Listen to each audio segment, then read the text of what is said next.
Lárus, þessi bátur Fjóla BA, hversu gamall hann og hvaðan kemur hann? Heyrðu, hann er smíðaður hjá Einari í Fáskrúðsfirði, skipasmíðastöð Austurlands, 1970, 71. Og ég fekkst þennan bát bara hreinlega að gjöf eða til varðveislu, getum við sagt. Já, ég fekk hann til varðveislu. Þeir höfðu samband við mig, bátu áhuga menn, Birkir vinur minn og Guðmundsson og Hraunum 2 fyrir vestan og svo Jóhannes á Reykhólum. Og ég fór vestur og kynnti mig málið og þeir vildu koma hann bara í góðar hendur og í varðveislu og maður stakk bara út í djúpulaugina með það eins og margt annað. Í hvernig ástandi báturinn?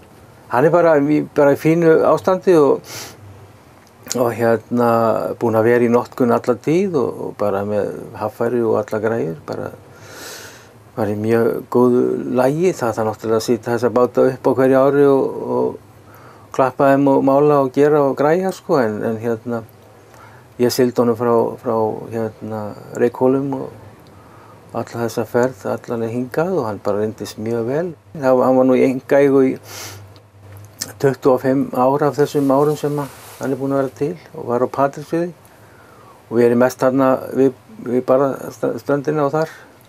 En þú hefur í mörg herrans áru talað fyrir varðveislu eikarbáta.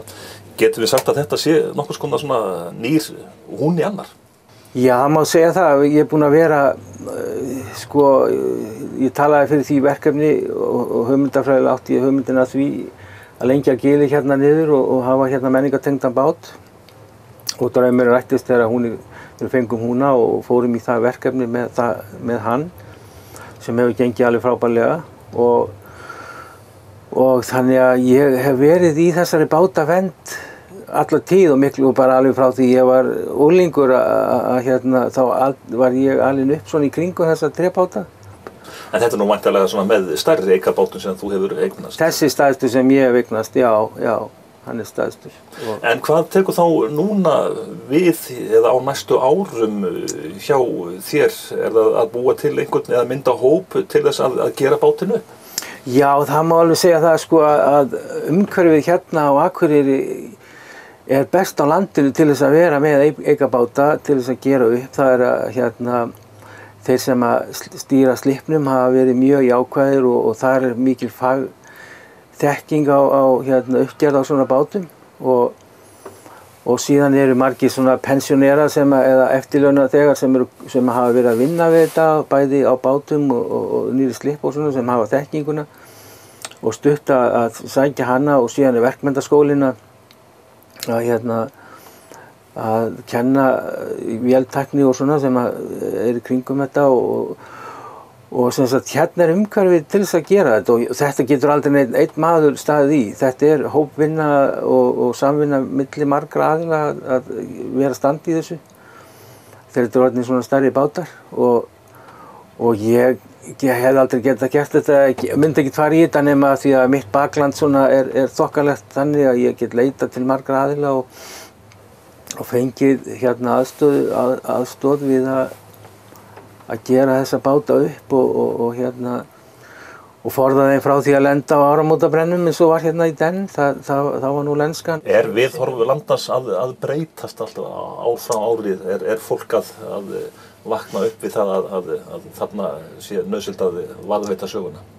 Já, alveg tvímælalaust. Þetta eru bara antík munir þessir bátar og bara eins og með gömul hús og gamla bíl og annað þá er þetta breytast. Þetta var einhver lenska að það þyrfti að slátra bara bátum. Það var eins og bátar væri ekki inn í myndinni. Þegar ég er að tala fyrir þessu fyrir 10-20 árum eða eitthvað þá er þetta algjört tabú að tala um báta og vera að reyna að sinna þeim. Þá varstu bara að tala um eitthvað bara klikkað? Alveg bara miklu verri heldur en ég sko. Þannig að núna hefur þetta breyst mjög mikið. Núna er það mjög mikil velvilji og mennum þykir þetta bæði mjög fróðlegt að vita um bátana, hvað þeir hafa verið að gera, hverjir hafa verið á þeim og svo kemur fólk og er að spyrja út í það og þekkja til sögu þeirra og svona og þetta er eins og allt á Facebook að þá erum menn að sinna þessari svona ættfræði í bátum og hvernig þeim reiðir af. En þú ert svona búin að kynna þér bátinn svolítið, sál í honum? Það er mikið sál í þessum bát og það er verið svona ást og friður eins og maður vill nú kalla þetta, það er svona hlýja og mikið sál í þessum bát, þannig að það myndast nú einhver svona, þetta er svona eins og menn tala bara gömul hús, það er svona einhver ára sem að myndast í kringum þessa hluti og sérstaklega þennan bát, hann er bara mjög góð sál í honum. Hvað svona, ég tekur þá við núna svona, í hvað fara veg fer þetta? Með bátinn, það er nú ekkert annað en að halda honum við, mála hann og gera hann snyrtilegan og svona og fá einhverja með sér í að kíkja yfir hann og sjá hvernig ástandið er og síðan bara sitja hann upp í slipp í vetur og fara yfir hann þar. Nú, þetta er langtíma, sko, þegar menn hugsa báta og sjóminjar og svona, þá verða menn að hugsa bara í langhlaupi, ekki í spretthlaupi. Þetta verður bara svona skoðast með tímanum, halda þessu við, þannig að þetta vestna ekki og síðan vonandi finna þessu eitthvað hlutverk. Það er best að varðveita þessar hluti í notkun. Og Fjóla er nýja ástin þín? Já, það má segja það.